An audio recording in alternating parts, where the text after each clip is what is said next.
All right, welcome back, and now here's the next example. So we're given this position function for a particle. So the particle is again moving towards the, moving along the x-coordinate, right, the coordinate axis. And it's given by this position function for all t greater than or equal to 0. So that means anything that's negative, by the way, so will be discarded, right?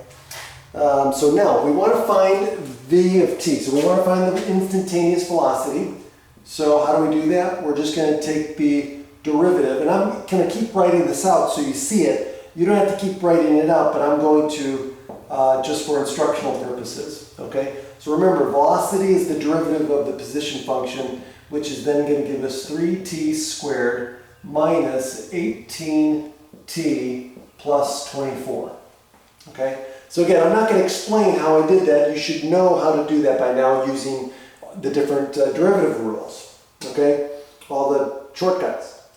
Okay, so now, the next question says, at what times, so it could be multiple, is the particle at rest?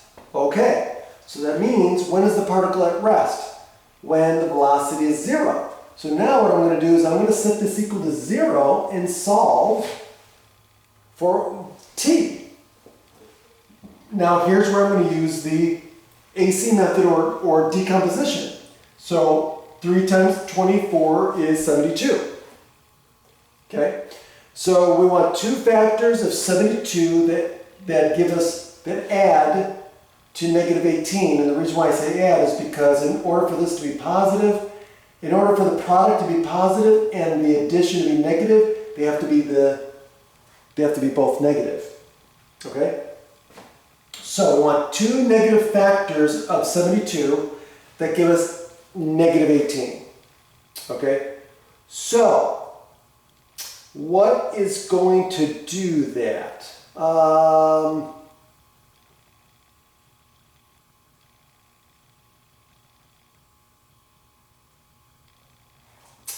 Let's see.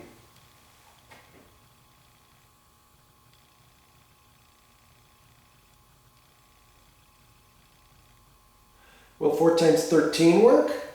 No. Yeah, no. 4 times 12, no.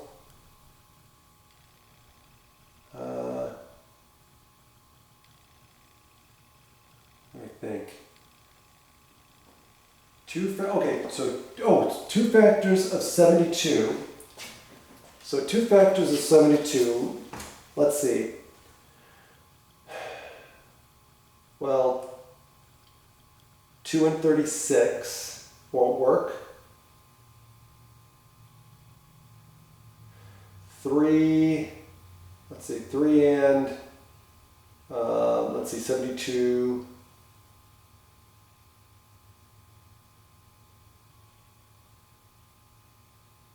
Well, obviously 3 and 24 won't work.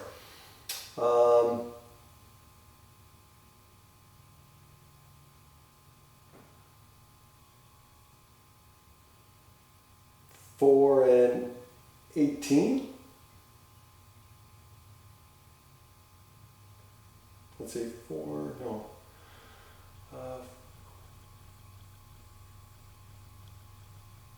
70.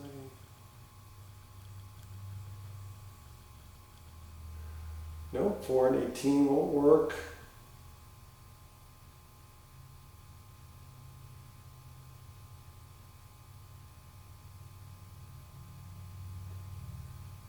Oh, 6 and 12? Yes, 6 and 12 will work. So sometimes it takes a little bit. If you have a calculator, it goes faster. But 6 and 12, right? 6 times 12, 6 times 12, 72. Yeah, that'll work. So that'll work. So now I'm going to write this as 3t squared minus 6t minus 12t plus 24 equals 0. And now I can factor by grouping. So again, I'm going to group these two. I'm going to make this a plus negative. So I've got these two and these two. So the greatest common factor here is going to be 3t, which will leave t minus 2. Now I'm going to factor out a negative 12. Negative 12 will leave t minus 2 equal to 0. And now I'm going to factor again, because we've got a t minus 2 factor in both. So now it's going to be t minus 2, and what's left over is 3t minus 12 equals 0. And so now we get t equals 2, or t equals 4. So the velocity of the particle is, or the particle is at rest at 2 seconds, or is there, no, they don't give a context, so we don't know if it's seconds or whatever. So t equal to 2 and t equal to 4 is when the particle is at rest. Okay, now, the next one says, on what time intervals is the particle moving from left to right? And what interval is it moving right to left? Ooh, good one. So now that we know when the particle is at rest, okay, so 2 and 4. Okay, so let's see what's going on here. Okay. So we know at t equal to 0, so here's t, right? And at t equal to, so let's do 1, 2, 3, 4, and so on. 5, and so on, right? So we know at t equals 2,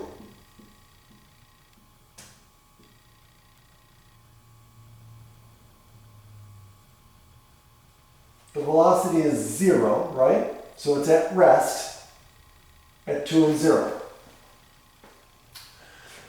So now what I'm going to do is I need to test these intervals from 0 to 2, from 2 to 4, and from 4 to infinity. Right?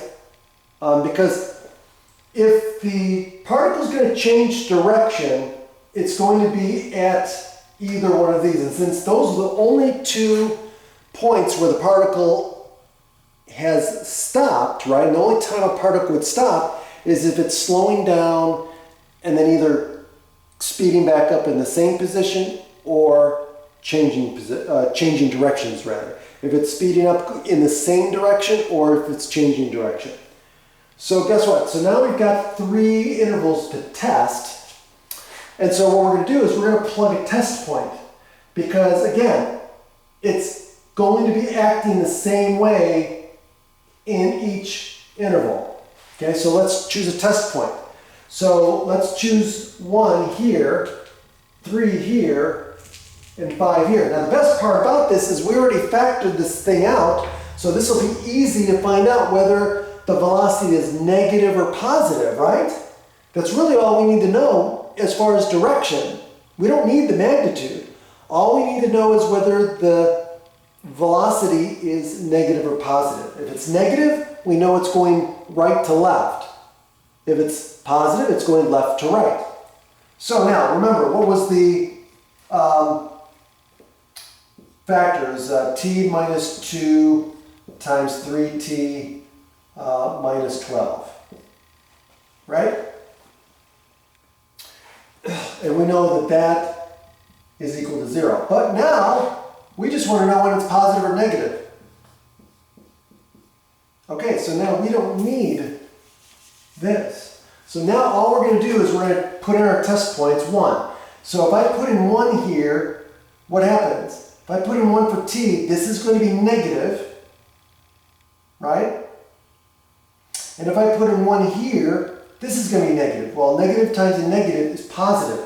So it's going to be positive in this interval. Okay. What about the next one? 3. If I put 3 in here, this is going to be positive. If I put 3 in here, it's going to be negative. So I get a negative. So it's going to be negative in that interval. Okay, the next test point. I'm going to choose 5, right? So 5 is going to give me positive here. 5 is going to be positive here. So that means it's going to be positive. Positive times positive is positive. And so guess what? Now I know that it's going what? Right to left in the intervals 0, 2, union 4, infinity. And it's going left, oops. Nope, oh, is that right? 2 to 4. So it's going left, right to left in the interval 2 to 4, because it's negative, and then it's going left to right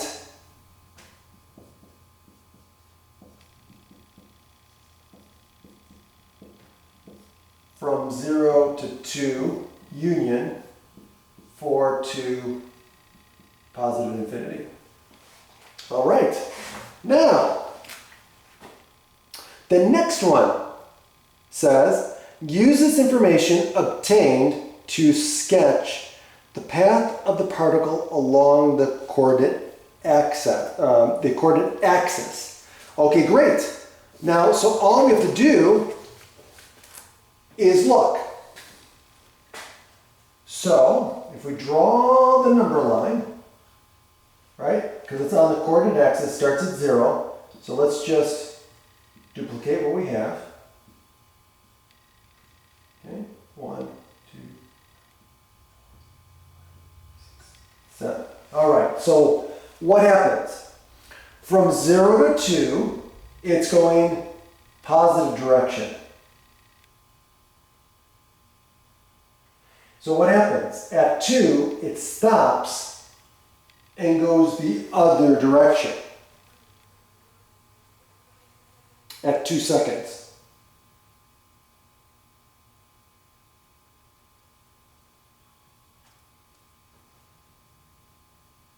Oh, actually, hold on. No. This is, how do they want us, okay, hold on. What do they want us to do? Hold on. Use the information to obtain the path. Sketch the path of the particle. Okay, path of the particle. Okay, hold on. Okay. So now the information given, so I'm going to have to erase this. Okay, so I'm going to erase this. So I've already got my information. So I can erase this here. Okay, now.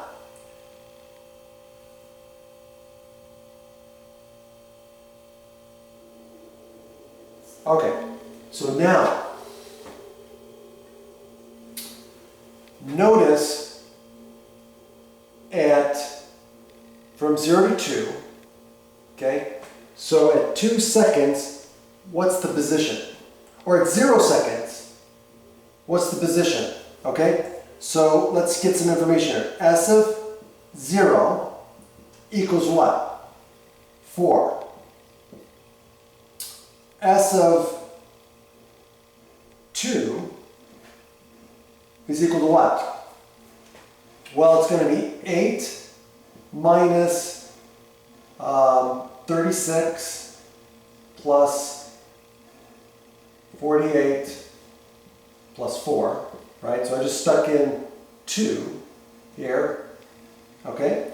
And so if I add these up, so I get 12 and 48 is 60, right? So 60 minus 36 is 24, right? And then S of 4 is what? So S of 4, so this is going to be 3 times 16, which is 48, minus 4 times 18, which is 72. 72 plus 24. And so what do we get? We get Oh, 72 minus 72, right? Which is 0. Okay, so there's the position for that one.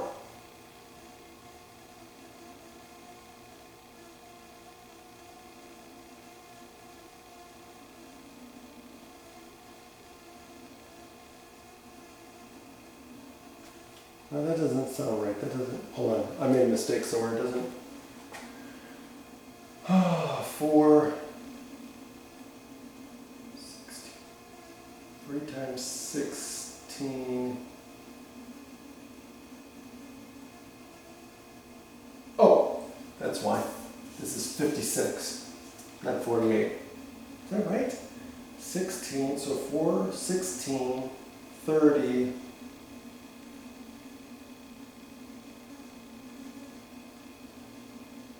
No, that's right, 48. I was right the first time. 48, 40 plus 32 is 72, plus 24. So there's 60, 72 minus 72 is 0. Oh, that's why. Why did I put 4 in here? It's 2. Oh, no, no, no. No, that's right, 4. I wanted 4 in there.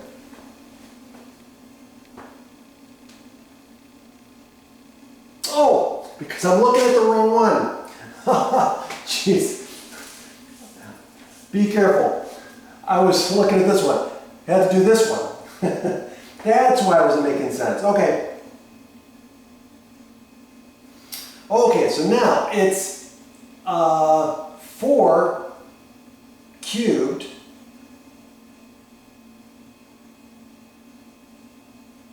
which gives us 64. Okay, so 4 times 4 is 16, 16 times 4, 16 times 4 is 64.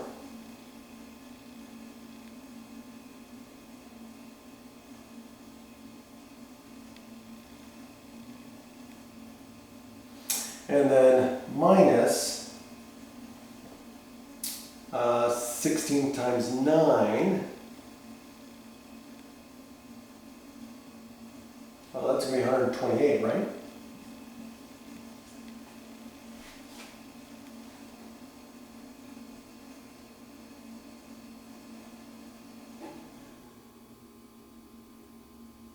Hold on a second. 16, 64 minus 9 times 4 squared, which is 9 times 16, which is 90 plus 54.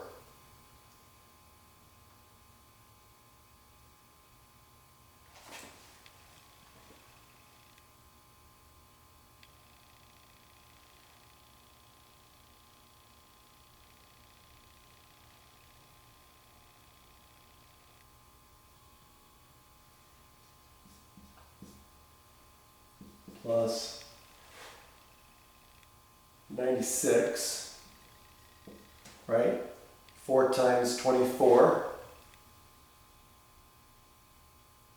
is 80 plus 16, which is 96, plus 4. Okay, so now, what do we get? We get 64, well we got 96 and 4, that's 100, so 164 minus 44 is 20. Okay, so it's at 20, and s equals 4. And that's it. That's it. So this is all we need to know. And so now to draw, I'm not going to draw, well, I'm going to draw it this way. So we'll go, let's see, we start at 4, 24, and 20. So let's do it this way.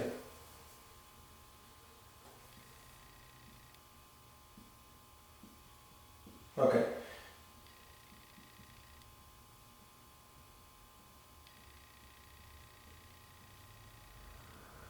Okay, so now it starts at 4, right? So at s of 0, so at t equals to 0, it starts at 4, right about there. And it's going to the right for 2 seconds, and it's going to stop at 24. So it's going to go all the way here to about 24, and then it's going to stop, and it's going to change direction, right? Because then it goes negative, so it changes direction, and then at t equal to 4, right? So this is going to be t equal to 2. This is t equal to 1 right here. And then it's going to continue until it stops again at 4, t equal to 4. And at t equal to 4, it's at 20. So it's going to go back to 20, and then it's going to stop again, and then it changes direction. So this is at t equal to 4, and then now it's going to continue going that way. And that's the path. Now again, I did this without a calculator. It'd be a lot easier, a lot faster to do with a calculator, but that's fine. No big deal.